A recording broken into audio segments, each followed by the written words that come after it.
The alarm blared through the corridors of Terminal 3. Red lights flashed above the security checkpoints. Security breach. Suspicious package located near Gate B7. All personnel respond. Echoed over the public address system. Passengers froze. Children clung to their parents.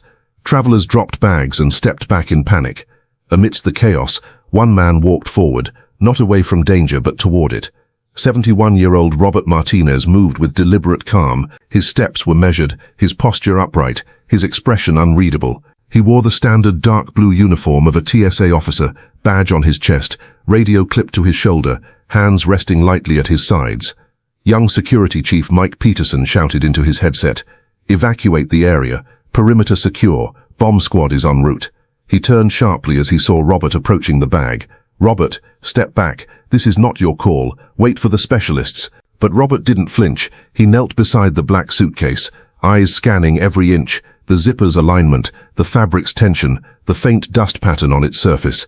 "This isn't C4, he said quietly. Peterson stared. "How do you know that?" Robert looked up, his voice steady. "I worked for the CIA for 30 years, son." A stunned silence fell over the comms channel. In the control room, officers exchanged glances. On the floor, other guards paused mid-action. Even passengers sensed something had shifted. The air felt different. No one knew it yet, but in that moment, everything would change. Before we go deeper into this extraordinary story, we'd love to hear from you. Where are you watching from? Have you ever met someone whose quiet presence hid an incredible past? Share your thoughts in the comments below. And if stories like this move you, real people, real courage, real wisdom, please subscribe and hit the bell icon so you never miss another powerful tale of resilience and hidden strength. Because sometimes the most heroic figures aren't on front pages. They're standing right beside us, unnoticed, uncelebrated, but always watching. Miami International Airport is more than just a transit point. It's a city within a city. Over 150,000 travelers pass through its terminals every single day. More than 900 flights take off and land. Voices in Spanish, Haitian Creole, French, Mandarin, Arabic fill the air. It's a crossroads of cultures, dreams and anxieties. Keeping this massive complex safe is no small task. It requires precision, coordination, and constant vigilance. Every X-ray scan, every metal detector beep, every behavioral cue must be interpreted correctly, because one mistake can cost lives. At the heart of this operation is Robert Martinez, a 71-year-old security officer who starts his shift every morning at 6 a.m. sharp. He arrives early, parks in the same spot, walks through the employee entrance with a quiet nod to the guard. His routine is unchanging. Sign in, check equipment, review the night report. Then he takes his position at Terminal 3, a high-traffic zone where international arrivals and domestic departures intersect.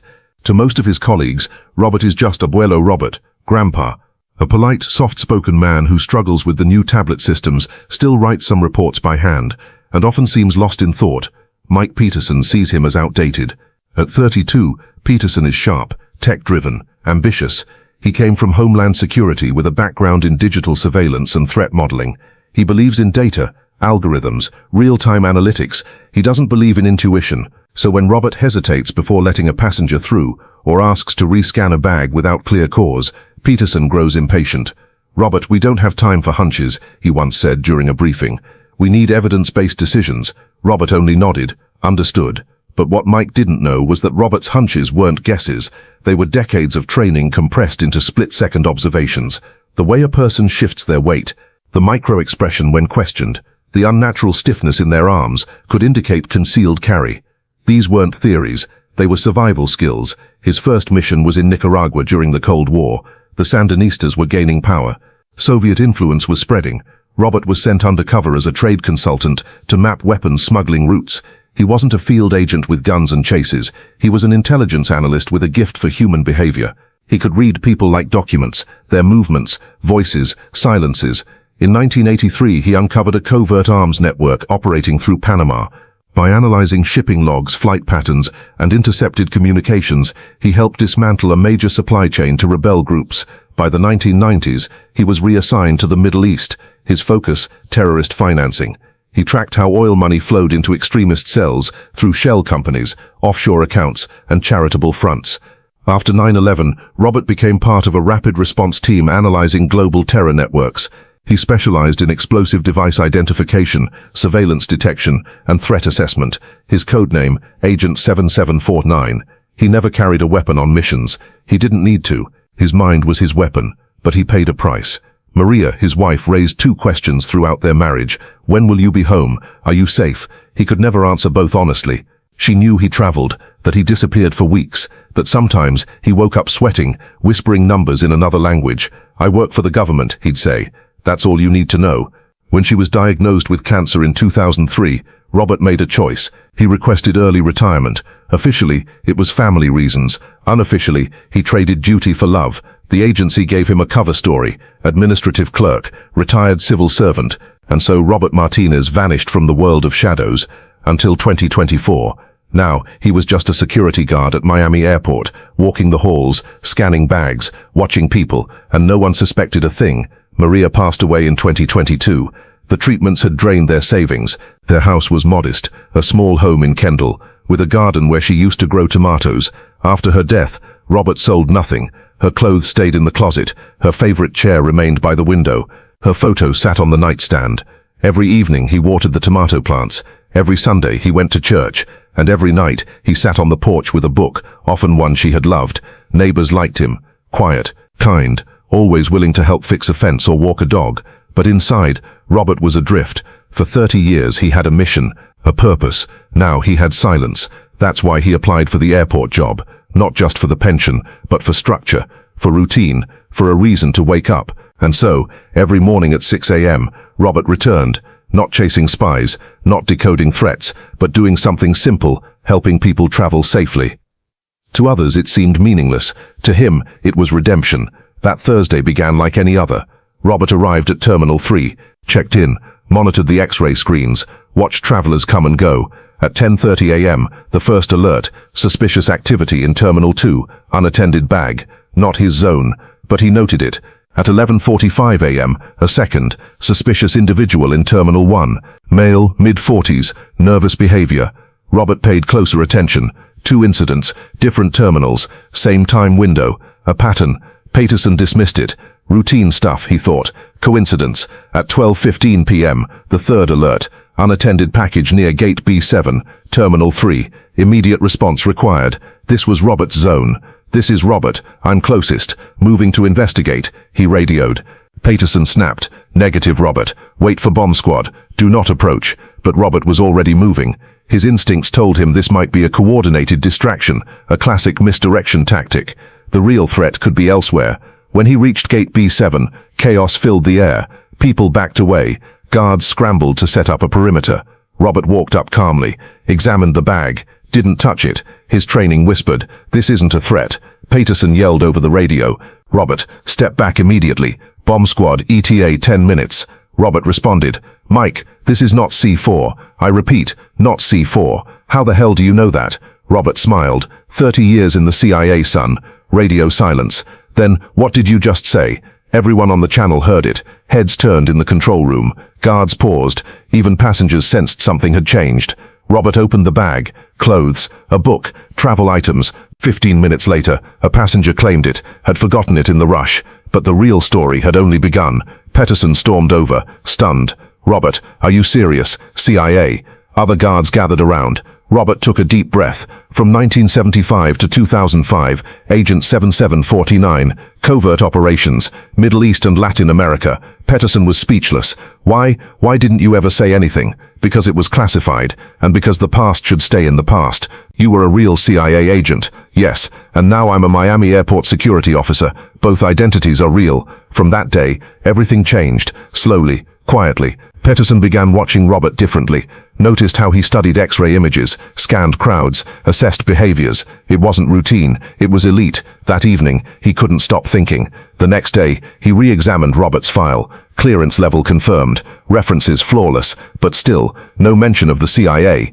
He made calls. A few days later, a quiet confirmation came back.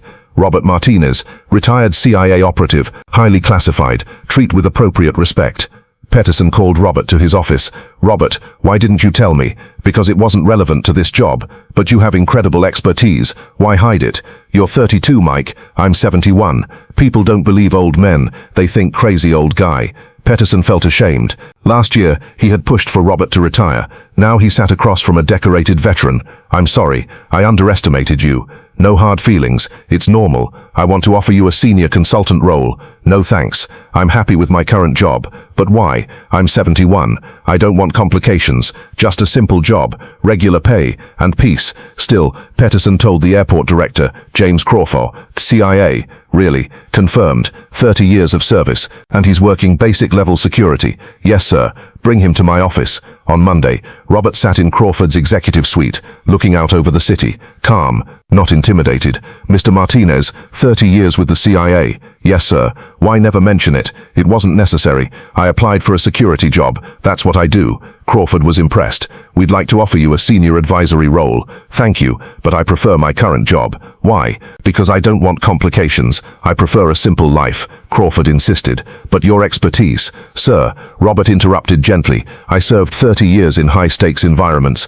Now I'm 71. I want peace. This job gives me that. Crawford understood. If we need your advice, always available, but no formal title, please. After that, things changed, subtly but surely. Colleagues treated Robert with new respect. Peterson consulted him regularly. In difficult situations, his insight was quietly sought. But Robert remained the same. Same schedule, same duties, same humility. The only difference, no one questioned his abilities anymore. A month later, the real test came. A high-level security alert arrived from the FBI. Potential terrorist cell planning attack. Target unknown. High risk. Panic returned. Emergency meeting. Senior team overwhelmed. Robert wasn't invited. He was a basic officer, but he overheard, and he understood. At 4:30 p.m., he found Peterson. Mike, I can help. How? 30 years handling terrorist threats. Pattern analysis. Threat assessment. Preventive measures. Peterson hesitated. Robert, this is an FBI-level threat. Exactly why you need experienced eyes.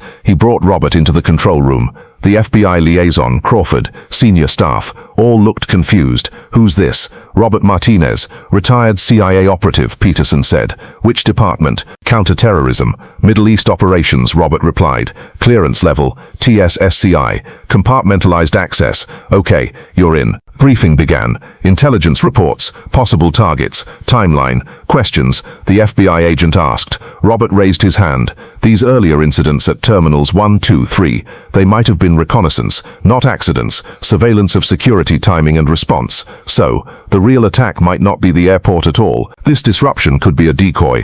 The FBI agent stepped aside to make a call. 15 minutes later, you were right. We're expanding the investigation. That evening, the FBI arrested the terror cell, planning an attack on downtown Miami's financial district. The airport's intel had triggered the breakthrough. Crawford called Robert that night. Robert, that was incredible. Just experience, sir. FBI specifically thanked you. Team effort. Are you sure you don't want the senior position?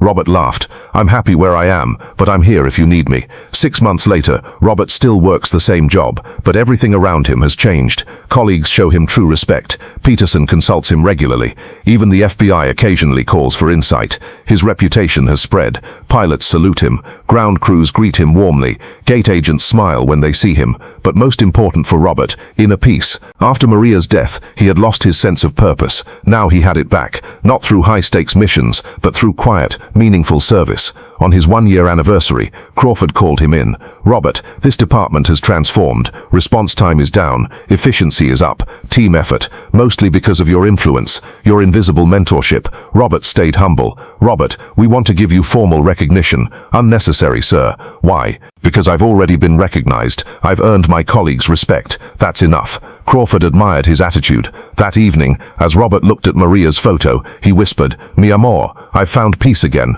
I'm serving, just in a different way. At the airport, the lights twinkled, planes departed to destinations around the world, and the next morning at 6 a.m., Robert would return. Same uniform, same duties, but no longer invisible, because he had learned the greatest lesson of all. True value doesn't come from titles or recognition. It comes from using your wisdom to help others, no matter your age or role. At Miami Airport, passengers travel safely, partly because a retired CIA agent is quietly watching over them.